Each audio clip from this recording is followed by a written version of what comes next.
Bonjour à tous, vous regardez le magazine T'as vu, le magazine des étudiants de Master 2 Histoire et Journalisme. Nous sommes le jeudi 21 octobre et aujourd'hui on vous a concocté une édition spéciale Université catholique de Lille. Au sommaire, on commence avec Thibaut et Cathy qui sont allés à la rencontre des étudiants de l'ISA, l'Institut supérieur d'expertise et d'audit. Ils vont nous parler d'une initiative de donation de cheveux. On enchaîne avec Juliette qui est allée à la remise des prix du documentaire qui s'est déroulé à l'Université catholique de Lille. Une ancienne étudiante, Caroline Delattre, a raflé les 2 prix du concours. Mais tout de suite, on commence notre magazine avec le reportage de Maud et Léonie qui sont allés à la rencontre de Céline Plumcock pour nous parler des rencontres de l'art, les rencarts.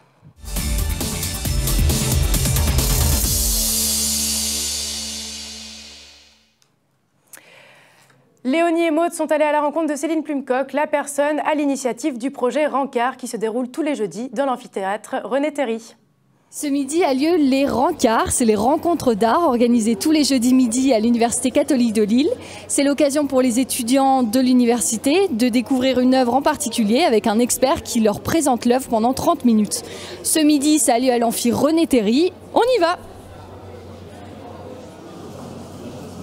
Tout d'abord, bienvenue pour ce nouveau rencard, dont j'ai le plaisir de vous faire découvrir aujourd'hui la ville de Budapest. Alors on est avec Céline Plumcock, qui est chargée de culture à l'Université catholique de Lille, et c'est elle qui est à l'initiative de ces rencarts, ces rencontres d'art. Bonjour Céline. Bonjour. Comment l'idée vous est venue? Oui, alors c'est dans le cadre de la programmation culturelle, artistique de l'université. Et en fait, on cherchait un moyen de rendre accessible l'art aux étudiants. On organise très souvent des conférences, des expositions, des concerts, mais dans des salles. Et en fait, on voulait apporter l'art aux étudiants de la façon la plus simple possible. Et on s'est dit, pourquoi ne pas organiser des rencarts, donc autrement dit, organiser dans un grand hall, le grand hall principal de l'université. Et donc, tous les jeudis, de 13h à 13h30, pendant la pause déjeuner, diffuser, en fait, projeter une image d'une œuvre, peinture, sculpture, photo, design, enfin tout type, et puis présenter pendant une demi-heure avec un conférencier l'œuvre d'art, et puis ensuite avoir des questions-réponses, avoir un échange avec les étudiants, les salariés, et puis toute personne qui viendrait ce jour-là à l'université. On a vu Amandine pendant tout le moment de la réunion en train de prendre des notes. Amandine, pourquoi est-ce que vous avez pris des notes? Qu'est-ce que vous comptez en faire? Les réétudier, j'ai noté certaines choses qui posent des questions. C'est juste par curiosité. Et est-ce que vous pensez revenir aux rencontres? Oui. Oui. Et bien sûr, Un rendez-vous tous les jeudis dans l'amphithéâtre René Théry. Maud nous a rejoint sur le plateau. Bonjour Maud, merci d'être avec nous. Bonjour. Maud, depuis quand cet événement culturel existe-t-il à l'université ?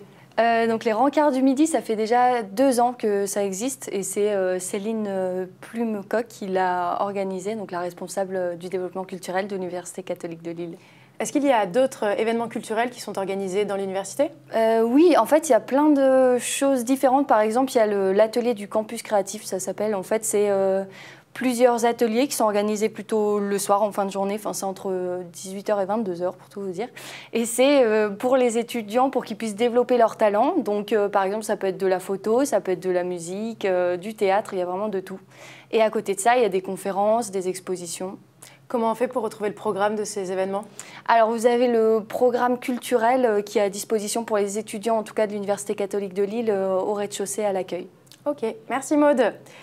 On enchaîne avec le reportage de Cathy et Thibaut qui sont allés à la rencontre des étudiants de l'ISA. Les étudiants organisent pour la 3e année consécutive un événement de donation de cheveux pour créer des perruques naturelles.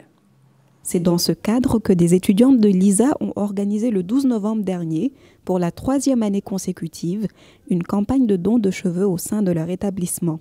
Si l'événement a drainé du monde, c'est qu'il s'est tenu au nom d'une cause sensible à tous, la lutte contre le cancer. On va compter les cheveux et les longueurs de mèches et le nom des donneuses et on va tout envoyer aux associations. Donc on a 2 associations partenaires qui sont solidaires. C'est une association française, pareil pour le nom de cheveux, et l'association Coupe d'éclat qui vont donc récupérer les mèches et ensuite elles vont pouvoir les revendre à des perruquiers pour avoir des dons pour financer des prothèses capillaires pour les femmes atteintes de cancer et maladies. C'est la première fois et probablement que je vais le refaire parce que c'est vrai qu'on se sent assez bien une fois qu'on l'a fait. Je sais qu'il y en a qui en ont besoin, plus que moi, et voilà, c'est pour ça. Ça te fait pas bizarre les cheveux? Ça me fait super bizarre, j'ai jamais eu les cheveux aussi courts de toute ma vie, mais Et mais bon, ils vont repousser. Carrément, ils vont repousser, puis au moins ils vont servir, donc c'est cool. Parce que ça faisait un moment que je voulais me couper les cheveux et que j'arrivais pas à trouver le déclencheur, et je me suis dit que je le faisais pas que pour moi, je le faisais pour quelqu'un qui en avait réellement besoin et qui s'est battu dans sa vie, notamment là pour le cancer. Et en plus, j'ai de la famille qui a été atteinte de cancer, et donc ça me tenait à cœur cette cause-là. Et bien évidemment, je pense qu'on a tous quelqu'un dans notre entourage qu'on connaît, ou quelqu'un qui connaît quelqu'un malheureusement qui est touché par cette maladie, qui est hyper répandue. Et pour le coup, il y a 10 ans, j'ai perdu un membre de ma famille de cette maladie, ma grand-mère, qui me tenait. Donc ça me tenait vraiment à cœur de faire ça. Et la cause fait en sorte qu'on se donne plus facilement à ce pas en avant que si on allait chez un coiffeur lambda pour faire couper 40 cm ou 45 ou 50. Rendez-vous est d'ores et déjà pris pour l'année prochaine.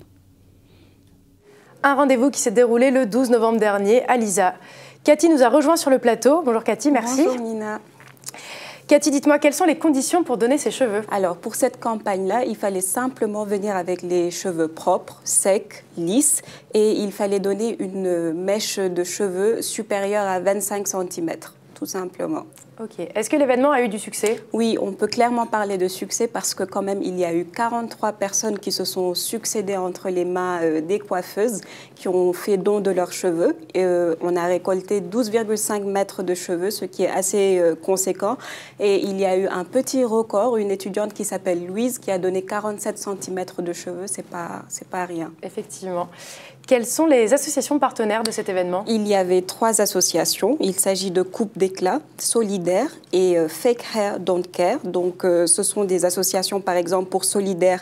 C'est une association à but non lucratif qui va récolter les dons de cheveux, les vendre à des perruquiers. Et avec l'argent récolté, elle va, comme son nom l'indique, être solidaire des personnes en précarité financière et va les aider à acheter des prothèses capillaires. Tout simplement. Il y en a une autre aussi qui s'appelle Fake Hair. C'est une association qui va aussi récolter les cheveux afin de créer des perruques. Et là où c'est intéressant, c'est que l'association va vendre des perruques, mais le prix de vente sera calculé en fonction du quotient familial. C'est donc un concept qui est unique en France. Et nous qui avons loupé l'événement du 12 novembre, comment on peut faire pour donner nos cheveux en dehors de cet événement? Il faut se rapprocher tout simplement des associations qui disposent, par exemple, pour Solidaire, Solidaire dispose d'un réseau de coiffeurs partenaires. Il y a aussi des salons de coiffure dépositaires auprès desquels vous pouvez simplement partir et déposer votre mèche déjà coupée. Une association comme Coupe d'éclat aussi dispose de coiffeurs ambassadeurs. En fait, le mieux, c'est de se rapprocher des sites de ces associations que sont Coupe d'éclat, Solidaire ou Fake Hair Don't Care. Merci voilà. Cathy. Merci. Vous restez avec nous en plateau puisque vous nous présenterez l'agenda du week-end juste après le reportage de Juliette. Juliette est allée à la remise des prix du documentaire que l'Université catholique de Lille organise depuis maintenant 3 ans. Caroline Delattre, une ancienne étudiante du Master Histoire et Journalisme, a raflé les 2 prix.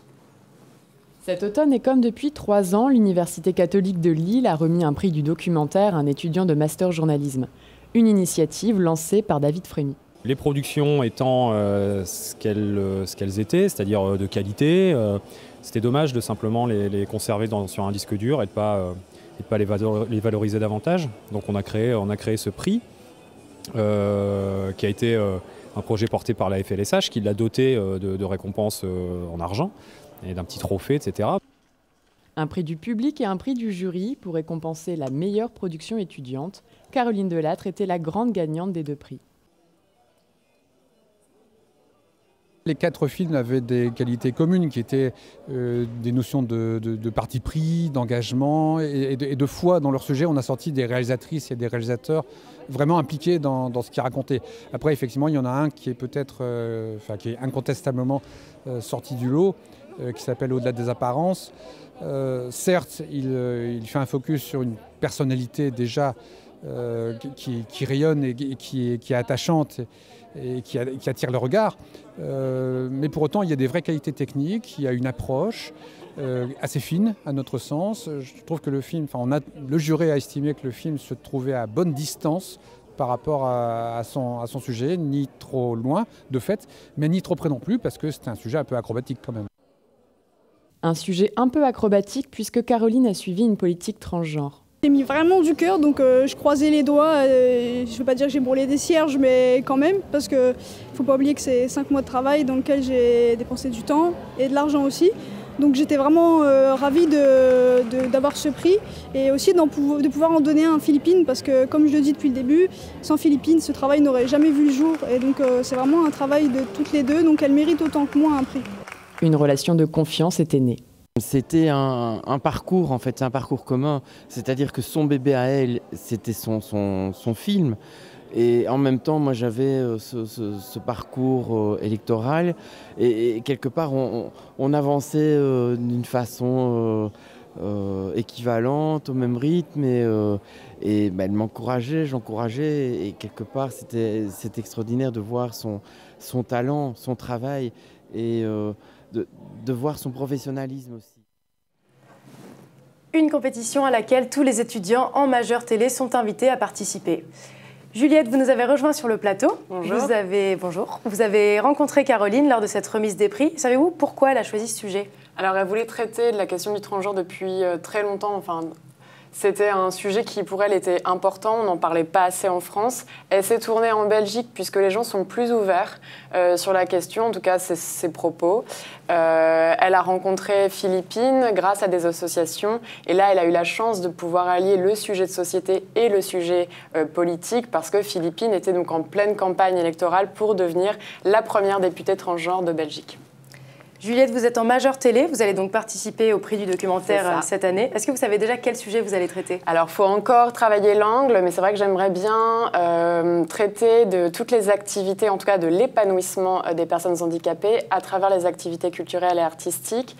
Et j'ai contacté donc un centre d'aide dans le Pas-de-Calais qui organise chaque année avec un groupe de personnes handicapées un spectacle de théâtre ou de danse. Et donc l'idée, ça serait de les suivre tout au long de l'année, avec les entraînements, et voir à la fin ce que ça a donné, et donner donc sur scène, mais aussi ce que ça a représenté pour ces handicapés, de mener tout ce projet en équipe et d'aboutir à quelque chose de chouette. Vous avez des appréhensions pour ce travail énorme? Alors oui, déjà, comment concilier les cours et le temps qu'on va consacrer à ce documentaire.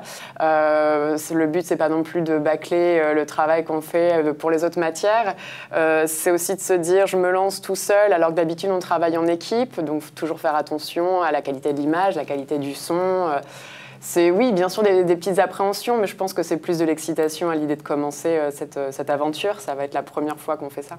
On se retrouvera peut-être sur le plateau l'année prochaine. Qui sait, on verra bien. Merci Juliette.